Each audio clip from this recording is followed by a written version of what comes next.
The brass band was blaring under the hot Virginia sun, and the Navy parade shimmered like a moving sea of blue and gold. Families stood on both sides of the road, waving flags and taking photos. Camera crews were already setting up for the Admiral's inspection, but all anyone seemed to be talking about was her.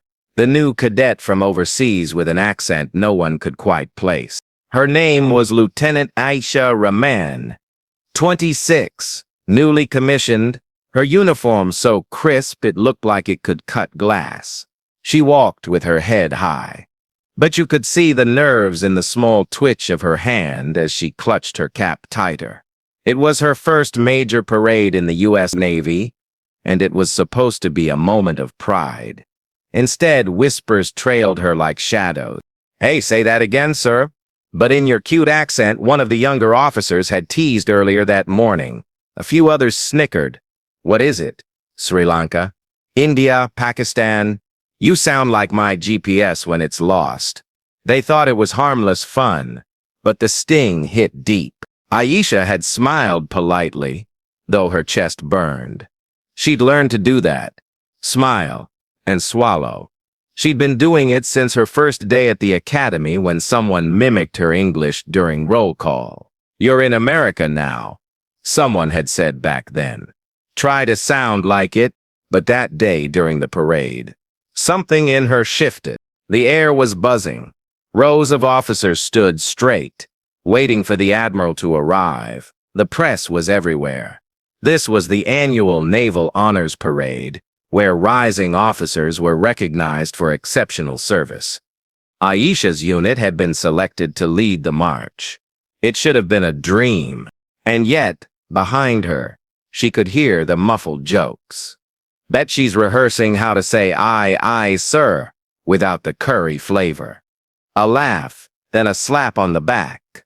Maybe she'll get a medal for pronunciation. She pretended not to hear. She kept her eyes locked forward, her shoulders tight, but her heart pounded, not from fear but from restraint. When the drum roll began, Aisha took her position, front row, left flank. The flag rippled behind her, and the sun gleamed off the metal of her nameplate. Rahman. A. She exhaled slowly. Her father's name, a man who had taught her to walk tall even when the ground trembled beneath her. As the parade began to move, the crowd cheered. Children waved. The rhythmic stomp of boots filled the air. Every step was measured, perfect. But Aisha could feel the tension simmering behind her. The same few voices whispering, joking, waiting for her to make a mistake. Left, right, left, the command came. And then it happened. Her radio earpiece crackled. A last-minute change in formation. The officer beside her hesitated, unsure. Aisha didn't. She repeated the command loud and clear. Change to Delta formation. Go, go. Her accent came through, strong and confident. But the clarity of her tone carried down the line. The unit shifted perfectly. Cameras caught it. The crowd didn't notice anything wrong, but the officers who had mocked her did. She had just prevented what could have been a public stumble before the Admiral arrived. Still, one of them chuckled behind her breathlessly. Guess Google Translate worked this time. Her jaw tightened. She said nothing. Minutes later, the Admiral's car arrived. The band stopped. The silence was thick enough to choke on. Admiral Pierce, known for being stern, unflinching, and impossible to impress, stepped out, his medals glinting like sunlight on steel. Every officer snapped to attention. He began his slow inspection. The cameras followed. The Admiral walked past rows of officers, nodding slightly, occasionally stopping to ask a question. When he reached Aisha's row, she felt her heart hammering so loud she feared it would echo in the microphones. He stopped right in front of her. "Name, Lieutenant?" "Rahman, sir." "Lieutenant Aisha Rahman."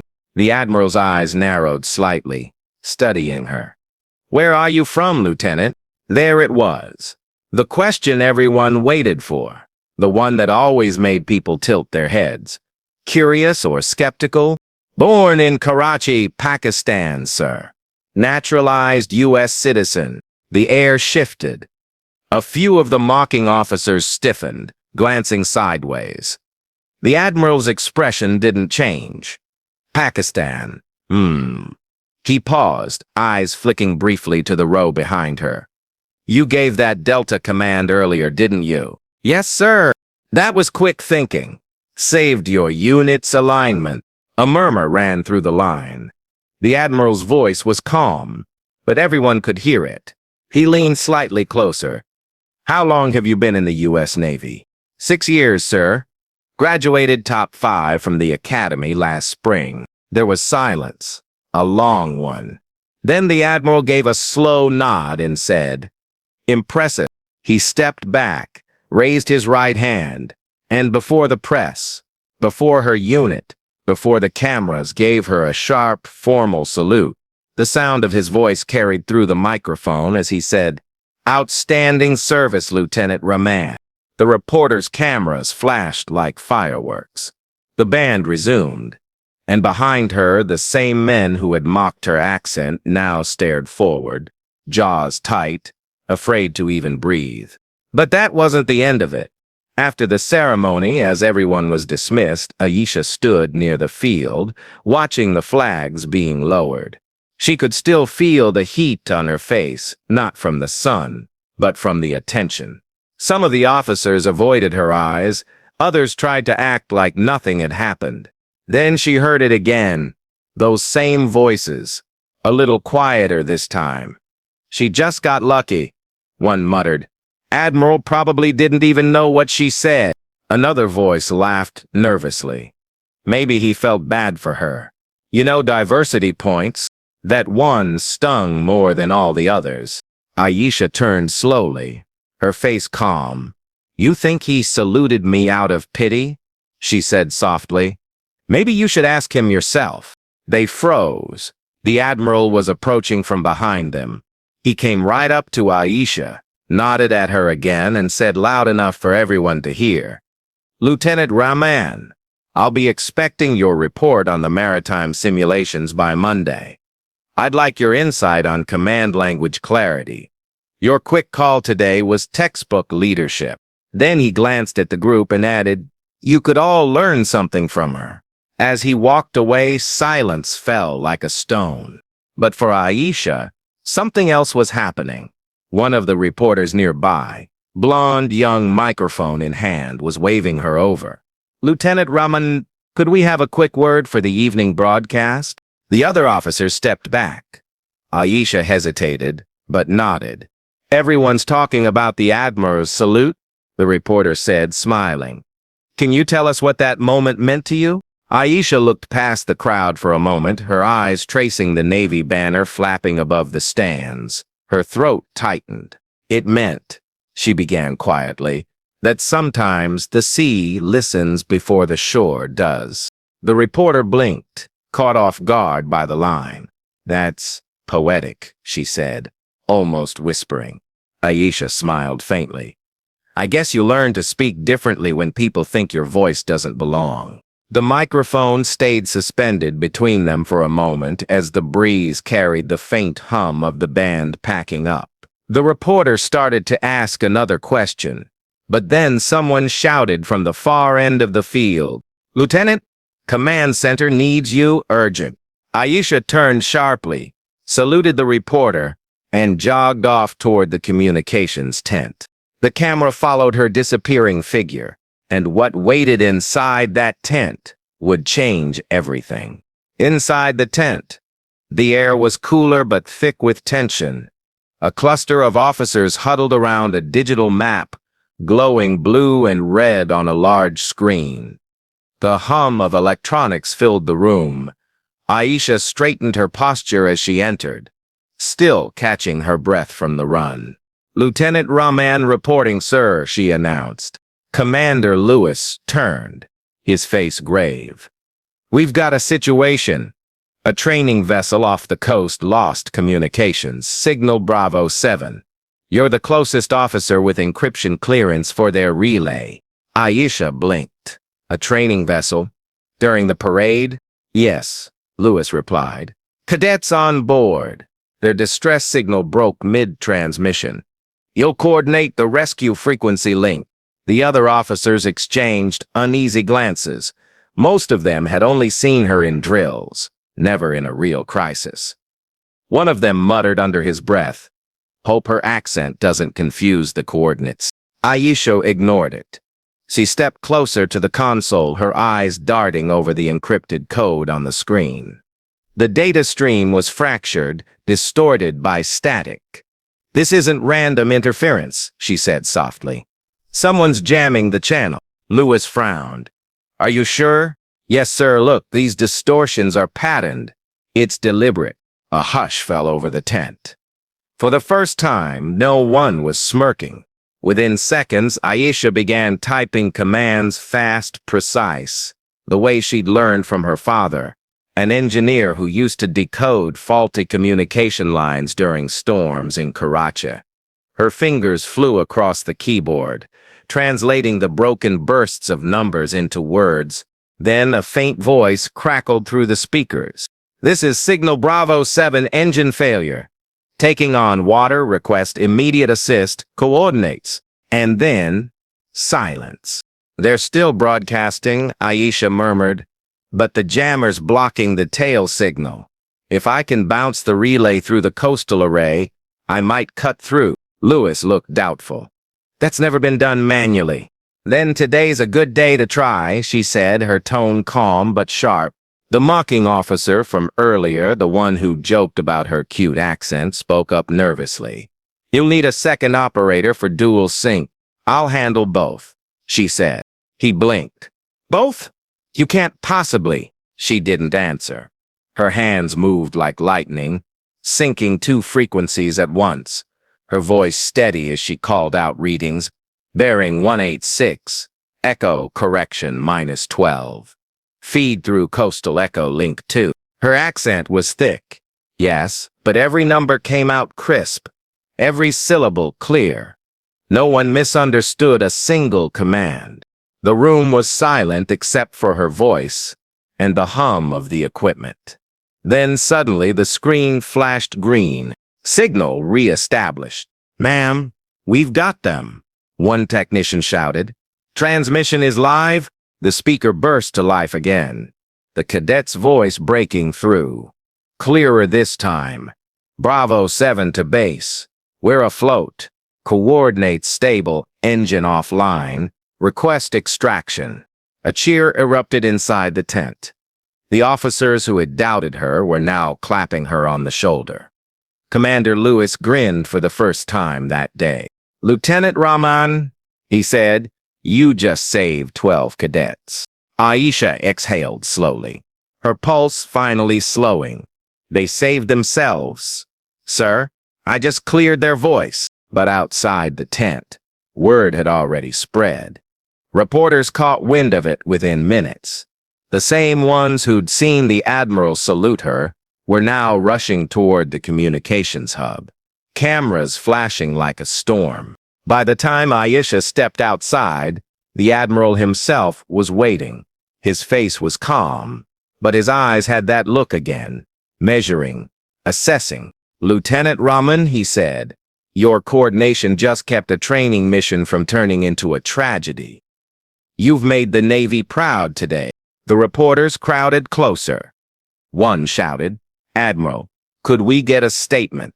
The Admiral nodded toward Aisha. "You'll get your statement," he said. From her. Aisha froze. "Sir?" He gave her a faint smile. "You were their voice. It's only right you're heard now."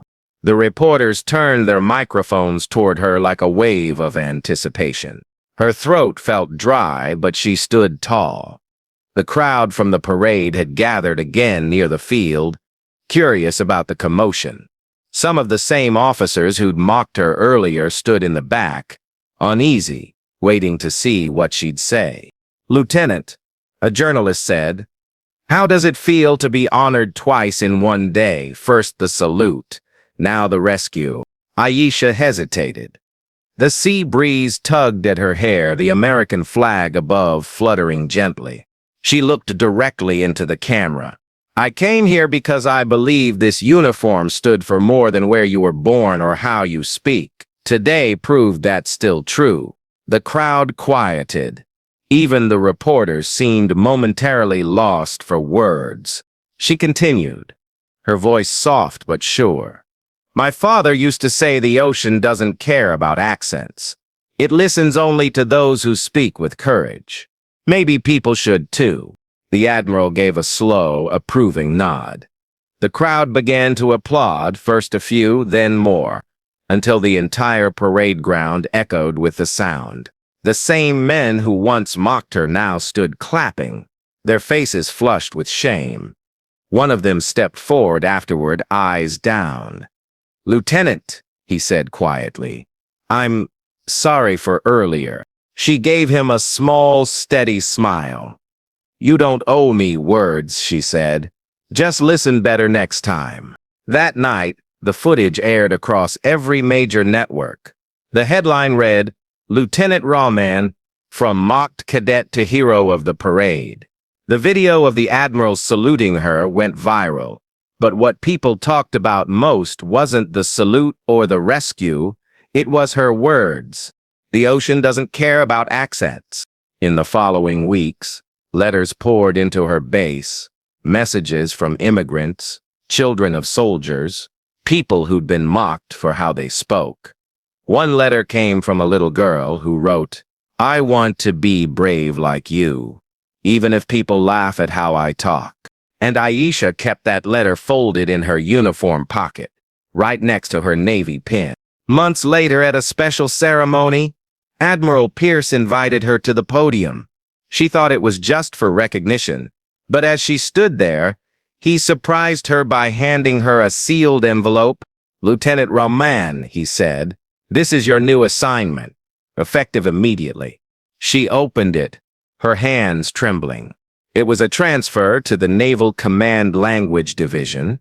You'll be training officers on communication across diverse operations, the Admiral said. We realize today that the Navy needs more voices like yours. The room erupted in applause. She could barely speak. As she stood there, eyes glistening, she remembered the parade, the laughter, the whispers, the sting. How one day could turn mockery into honor, not through anger, but through excellence. Later, standing alone by the docks under the fading sunset, she watched the ocean ripple gold. The same ocean that didn't care about borders or accents, only signals, courage, and clarity. A junior cadet passed by and saluted her.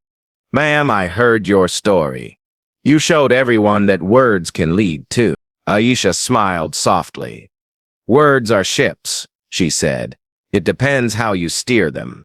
And as the last light faded over the horizon, she whispered something her father once told her when she was a little girl, sitting by the Karachi shoreline, dreaming of the Navy. Someday they'll hear you, not your accent. And that day they finally did. The story of Lieutenant Aisha Rahman became one told in classrooms, in immigrant homes, in Navy halls across America. People remembered not just her courage, but her calm, how she turned insult into action, silence into command. Because sometimes the strongest voice isn't the loudest one in the room, it's the one that keeps speaking clearly until even the storms stop to listen. And maybe that's what respect truly sounds like.